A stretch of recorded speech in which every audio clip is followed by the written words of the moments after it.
도대체 이 얘기를 어디서부터 어떻게 얘기를 해야 할지 모르겠네요. 그리고 자정이 넘은 이 시간에 이런 글을 남긴다는 것 자체가 굉장히 서글프기도 하고 제 자신에게 화가 날 뿐이네요. 뭐라 말로 다 표현하기도 힘들고 지금 정신은 거의 반은 나가 있네요.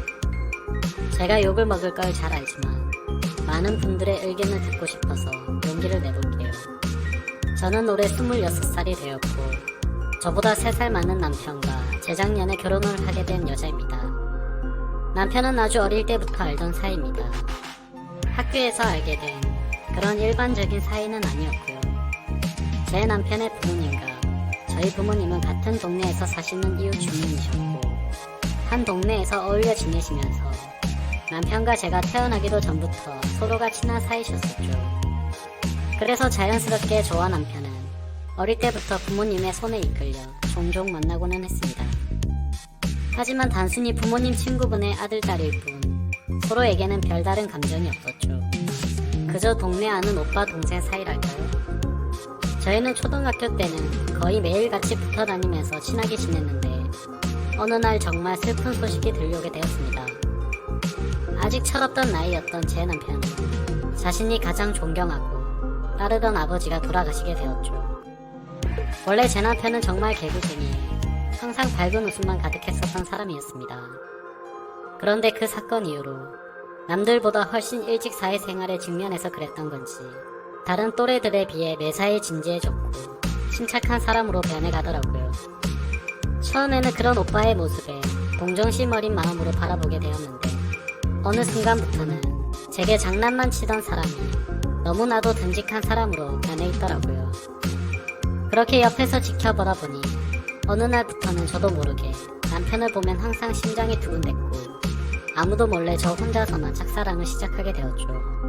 하지만 어릴 때는 항상 붙어 있었던 저희가 중학교로 올라가면서부터 각자 다른 학교로 가다 보니 자연스럽게 멀어지게 되었고 제 순수했던 짝사랑도 그때 고백도 못한 채 자연스레 끝이 나게 되었어요.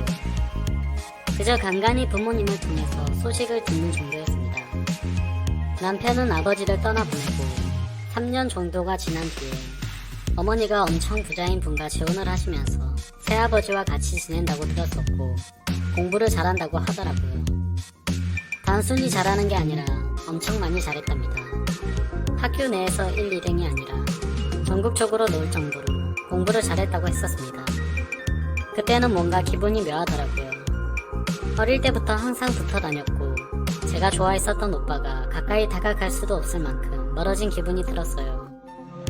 그렇게 저희는 성인이 될 때까지 길거리에서조차 마주치지 못했습니다. 시간은 빠르게 지나갔고 저는 남들과 크게 다를 바 없는 평범한 중고등학교들을 나왔고 서울에 있는 평범한 4년제 대학교를 가게 되었어요.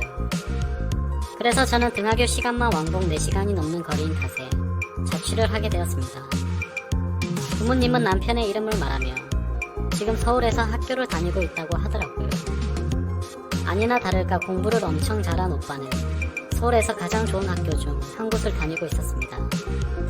부모님께 그 얘기를 듣고 그동안 잊고 지내던 오빠의 모습이 너무 많이 궁금해졌습니다.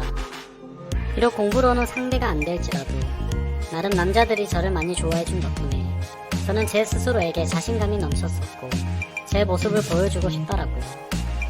그래서 부모님께 연락처를 받아서 서울로 올라오게 되었습니다. 올라온 뒤로는 일주일간은 너무 정신이 없었습니다. 급하게 오느라 짐 정리도 못한 채로 학교를 오가느라 정신이 없었고 주말이 되어서야 겨우 숨을 돌리다가 갑자기 오빠 생각이 났었어요.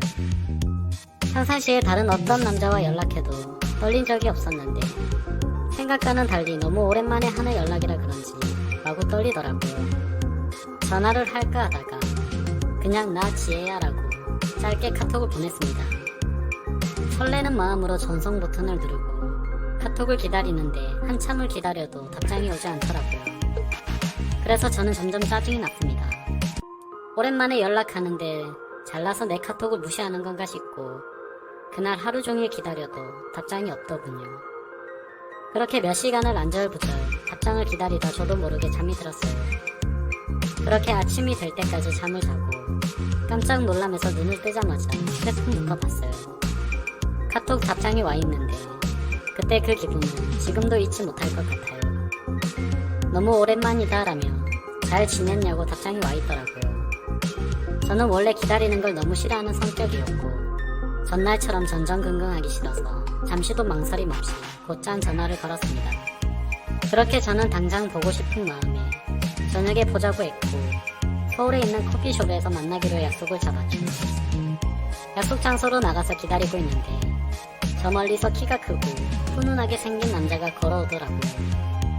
거의 6년 만에 다시 만나는데도 어릴 적 모습이 남아있어서 단숨에 알아봤죠. 저는 오빠를 보자마자 예전처럼 심장이 두근대기 시작했고 또다시 사랑에 빠졌습니다. 하지만 성인이 된 오빠는 정말 벽이 느껴질 만큼 다른 사람 같아 보였어요. 말투도 너무 어른스러워졌고 뭔가 한국에서 가장 좋은 대학교에서 법학과를 다닌다고 하니 제가 알던 그 사람이 아니라 다른 사람 같았죠. 그런데 그런 와중에도 오빠는 제게 너무 친절하게 대해주더라고요. 자취는 어디서 하냐며 치아는 안전한지도 바로 찾아보고 이런저런 얘기를 많이 나누었어요. 오빠도 자취를 하고 있냐고 물어보니 20살 때 학교 때문에 자취를 했는데 지금은 부모님이 서울로 이사를 오셔서 같이 지내고 있다고 하더라고요. 그때 예전 기억이 떠올랐고 새아버지는 어떠냐고 물어볼까도 싶었지만 괜히 상처되는 기억을 들추는 것 같아서 넘어갔었어요. 아무쪼록 저희는 그렇게 시간 가는 줄 모르고 즐겁게 하루를 보냈고 오빠가 먼저 저에게 다음에 다시 보자고 했습니다. 사실 기대도 안 했는데 정말 기분이 좋았죠. 그날 이후로 저희는 자주 만나다 보니 더욱더 사랑이 커져갔고 연애를 시작하게 되었습니다. 그러다 어느 날 오빠의 집 근처에서 같이 술을 마시고 있었어요. 그런데 갑자기 어떤 남성이 저희 테이블에 불쑥 앉더라고요. 정말 깜짝 놀랐죠. 술 취한 사람이 정신이 나갔나 싶어서 쳐다보는데 오빠는 당황해하며 아버지 여긴 어쩐 일이세요? 라고 했죠. 그래서 저는 저분이 새아버지시구나 해서 곧장 일어서서 인사를 드렸습니다. 그러자 동훈이 여자친구예요? 라며 웃으면서 인사를 받아줬습니다. 새아버지 되는 분은 아버지라고 부르기에는 너무 젊어 보이더라고요. 나이는 40대 중후반 같았고 운동을 엄청 좋아하시는지 근육질 몸매가 드러나는 짧은 반팔을 입고 계시는데 헬스 트레이너가 아닌가 싶을 정도였죠. 그러더니 오늘 같이 운동하는 분들이랑 저녁을 먹고 나가려고 하는데 저희를 봐서 인사를 했다고 하더라고요. 좋은 시간 방해해서 미안하다며 계산하고 갈 테니 맛있게 먹고 좋은 시간 보내요 하면서 가시더군요. 이게 도대체 뭐지 싶었습니다. 제가 드라마나 영화에서 봐오며 상상했었던 그런 새아버지 이미지와는 전혀 달랐습니다. 벙쳐있는 저를 보더니 오빠는 새아버지라고 말했고 좀 쿨하시고 남자다운 성격이라면서 말하더라고요. 그날 그렇게 저는 제 시아버지를 처음 보게 되었습니다. 아무튼 오빠와 저는 큰 다툼 없이 행복한 나날들을 보내고 있었어요. 그러다 갑자기 여행을 가서 제게 뜬금없이 할 말이 있다고 하더라고요. 너무 심각한 표정으로 미안하다고 했습니다. 갑자기 도대체 왜 이러나 싶었죠. 제가 질려서 헤어지려고 대뜸 미안하다고 하는 건가 불안한 마음이 들었어요.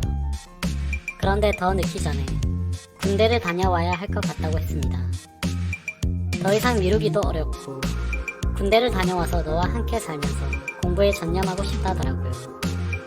그러면서 정말 어려운 부탁인 거 아는데 2년만 참고 기다려주면 평생을 행복하게 해준다면서 제게 프로포즈를 했습니다. 솔직히 그 고백을 받고 너무 좋아서 미치겠다 이런 생각보다도 저는 아직은 너무 어린 나이였기에 당황스러웠어요. 당연히 오빠는 미래가 창창할 사람이었던 건 알았지만 당장은 능력도 없는 데다가 심지어 결혼하고 나서 얼마 지나지 않아서 군대를 다녀온다고 하니 고민이 되었습니다. 그래서 결국 저는 곧바로 그 고백을 받지 못했습니다. 제게 조금만 생각할 시간을 달라고 했고 며칠 동안 아주 많이 생각하고 또 생각을 했습니다. 그런데 현실적인 생각이 가장 먼저 들었습니다. 도저히 그런 만남은 용기가 나질 않더라고요. 저는 오빠에게 있는 사실 그대로를 다 말했습니다. 미안하다고 하니 갑자기 눈물을 흘리더라고요. 그런 오빠의 모습을 보고 있으니 너무 마음이 아팠습니다. 얼핏 기억나지만 어릴 때 아버지가 돌아가셨을 때도 저렇게 눈물을 흘리지 않았는데 제가 뭐라고 이렇게 눈물까지 흘리게 만드나 싶었고 너무 미안했었어요. 저를 만나서 너무 행복했었다며 이런 부담감 주면서 어려운 고민하게 만들어서 미안하다고 하더라고요. 그렇게 오빠는 제 곁을 떠나갔고 저도 너무 힘이 들었습니다. 그런데 금방 괜찮아질 거라고 생각했던 힘듦이 쉽게 나아지질 않더라고요. 학창시절에도 연애를 수차례 해봤기에 그렇게 생각했는데 일주일이 지나도 한 달이 지나고 두 달이 넘게 지나도 전혀 나아지지가 않았습니다. 그래서 술을 마시고는 오빠에게 전화를 했고 내가 모질게 대답한 만큼 내가 모진 사람인지 알았다고요. 금방 괜찮아질 줄 알았는데 도저히 괜찮아지지가 않는다고. 내가 너무 이기적이었던 것 같아서 미안하다고 울면서 용서를 구했습니다. 그러자 오빠는 너를 이렇게 힘들게 만든 자신이 더 미안하다면서 전화기 너머로 우는 소리가 들리더라고요. 그렇게 저희는 파란만장한 과정을 겪고서 결국 결혼을 하게 되었습니다. 걱정도 많았지만 생각과 달리 결혼을 하고 나서 너무 행복한 시간들을 보냈죠. 결혼 전에 걱정하던 고민들이 전혀 생각도 나지 않기에 남편은 많은 부분을 양보해줬고 뭐든지 저를 1순위로 제가 원하는 대로 다 해주었어요. 그리고 신혼집도 너무 마음에 들고 좋았습니다. 남편과 저는 사실 능력이 없어서 원룸을 얻고 지내는 것도 감지덕지한 상황이었습니다. 그런데 시아버지가 얼마나 여유가 많고 능력이 좋으신 건지 대뜸 결혼 전에 신혼집으로 저희를 부르셨습니다. 아파트로 오라고 하셔서 내심 기대는 했지만 전세나 반월세로 얻어주신 줄 알았고 평수도 이렇게 클 거라고는 상상조차 못했습니다. 그런데 저희가 이 집에 들어서서 깜짝 놀라서 구경을 하고 있는데 아무것도 따지지 않고 대뜸 저희 둘 부부 명의로 구했으니 행복하게 지내라고 하시더군요. 그런 모습에 진짜 깜짝 놀랐고 시아버지의 배려에 정말 감사했습니다. 서울에 있는 30평대 아파트를 아무렇지도 않게 신혼집으로 얻어주셨으니까요. 그렇게 저는 취업을 위해 준비를 하고 있었고 남편은 군대 입대 시기가 점점 다가오고 있었습니다. 마치 아주 큰 숙제를 둘 다 남겨둔 것만 같은 마음이어서 행복하면서도 불안했었죠. 시간은 금방 지나가더니 남편은 예정된 날짜에 군대에 입대를 하게 되었고 저는 안타깝게도 취직에 실패를 거듭하면서 시간을 보내고 있었어요. 그런 날들을 지내다 보니 불행하다는 생각이 너무나도 커져갔습니다. 이미 예상은 했지만 막상 현실로 닥치고 제가 취업도 안 되다 보니 더 그랬었던 것 같아요. 남편은 제 곁에 없어서 의지할 것도 없었고 제 밥벌이도 제대로 못하고 있는 와중에 친구들을 불러다가 놀면서 보내는 것도 어려웠죠.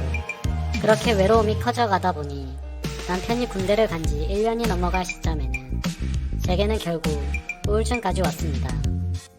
이유 없이 울고 있었고 너무 힘이 들었어요. 그런데 어느 날 갑자기 시아버지께서 연락이 왔습니다. 많이 힘들지 않냐며 우리 며느리 밥이라도 사줄까 해서 연락을 했다고 하시더라고요. 저는 너무 기분이 좋지 않아서 다음에 뵙자고 했지만 이미 지금 집 앞에 다 와간다며 30분 뒤에 보자고 하더니 전화를 끊으시더라고요. 워낙 갈피를 잡을 수 없는 성격이셨기에 어쩔 수 없이 준비를 하고 내려갔습니다. 시아버지는 제가 외로워할 것 같아서 이벤트를 준비했다면서 고급스러운 레스토랑에 와인까지 준비해 놓으셨죠. 그러면서 와인을 한 잔 부딪히는데 결혼기념일을 축하한다고 하더라고요. 사실 저도 정신이 없어서 잊고 있었는데 그날은 제 결혼기념일이었습니다. 순간 너무 울컥한 나머지 저는 눈물이 나고 말았죠. 시아버지는 자신이 실수한 거냐며 엄청 당황해 하셨고 저는 그런 시아버지에게 너무 미안했습니다. 저도 그렇지만 그날을 기억 못한 남편에게도 서운했고 그냥 우울증이 와서 그렇다고 말하기도 어려웠습니다. 그래서 그냥 아무 말 없이 괜찮다면서 계속 와인을 마셔댔죠. 그렇게 갑자기 어색해진 분위기에 시아버지와 저는 와인을 계속해서 무리하게 많이 마셨고 저는 오늘 술을 좀 더 마시고 싶다고 했더니 시아버지는 제 기분을 살피시더니 알겠다고 더 마시러 가자고 하더라고요. 그렇게 자리를 옮기게 되었고 시아버지와 저는 보드카를 마시게 되었습니다. 점점 술에 취하다 보니 저는 주체할 수 없이 말들을 내뱉었습니다. 그동안 취직이 안 되었던 힘든 얘기들과 남편이 없어서 외로웠었던 얘기들을 하게 됐죠. 시아버지는 그런 저를 위로해 주었고 저는 너무 오래간만에 그런 위로의 감정을 느껴서인지 술에 취해서인지 저도 모르게 시아버지에게 기대어서 울었습니다. 절대로 의도적이었거나 고의적으로 다가간 건 아니었습니다. 그런데 시아버지는 내가 내 딸처럼 아끼는 거 알지라며 제 볼을 만지시더라고요. 그래서 이건 뭐지 싶어서 저는 당황해서 술에 취한 채로 도망가듯이 화장실로 갔죠. 근데 잠깐 사이 졸았는지 밖에서 여자 종업원이 저를 찾더라고요. 힘겹게 밖으로 나갔고 시아버지가 부축한 이유로 저는 정신을 놓게 되었습니다. 눈을 떠보니 저희 집 침대에서 누워있었고 옆에는 시아버지가 같이 누워있었어요. 제가 술을 먹고 정신이 나가서 저희 집 비밀번호를 눌렀는지 기억이 안 나죠. 아마도 필름이 끊겼던 것 같은데 결국 절대 해서는 안 돼 그런 사고가 벌어지고 말았습니다. 시아버지도 제 인기척에 눈을 뜨시더니 너무 걱정하지 말라더군요. 우리 둘만 아는 비밀이 생겼을 뿐이지 달라질 건 없다고 말했습니다. 그때는 뭔가 믿는 구석에 발등 찍힌 것 같았고 말도 안 되는 상황이 벌어져서 아무 생각도 나지를 않았습니다. 저는 일단 알겠으니까 빨리 좀 나가달라고 했죠. 그러자 시아버지는 집에서 나갈 채비를 하셨고 네가 잘못한 건 없다며 외로운 마음은 서로가 치유해주고 치유받는 게 맞다고 하더라고요. 앞으로 외롭고 힘든 일 있으면 언제든지 연락하라고 하더군요. 그때는 그 말이 정말 어이가 없었지만 제가 미쳐버린 건지 그날 이후로 그때 그 일과 말이 계속 생각이 났습니다. 결국 저는 또다시 술에 취한 채 시아버지를 찾게 되었고 또다시 말도 안 되는 그런 관계가 이루어지게 되었습니다. 그날 이후로는 바퀴가 고장난 자동차처럼 멈출 수가 없었습니다. 너무나도 자연스럽게 시아버지는 저희 집에 비밀번호를 누르고 들어오셨고 마치 연인이 된 것처럼 저희는 해서는 안 될 관계를 이어가고 있었습니다. 심지어 그때는 시아버지 며느리라고 생각하지 않았고 서로의 호칭도 생략한 채 지내게 됐는데 저도 점점 그 생활에 익숙해져 가고 있었습니다. 지금 생각하면 정말 귀신의 씨였던 건지 제정신이 아니었던 것 같기도 해요. 그렇게 몇 개월을 지내게 되었고 제게는 결국 정신이 번쩍 들 만큼 큰 사고가 일어났습니다. 제게 점점 신체적인 변화가 생기는 걸 알게 되었고 설마 하는 마음으로 임신 테스트를 했더니 임신이 된 거였죠.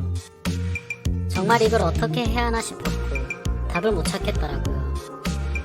주변에 그 어느 누구한테도 물어볼 수도 없는 노릇이었죠. 시아버지와 관계를 맺고 아이를 가졌는데 제 부모님께 말할 수도 없고 친구에게도 도저히 말할 자신이 없었습니다. 그래서 결국 시아버지에게 이 사실을 말했습니다.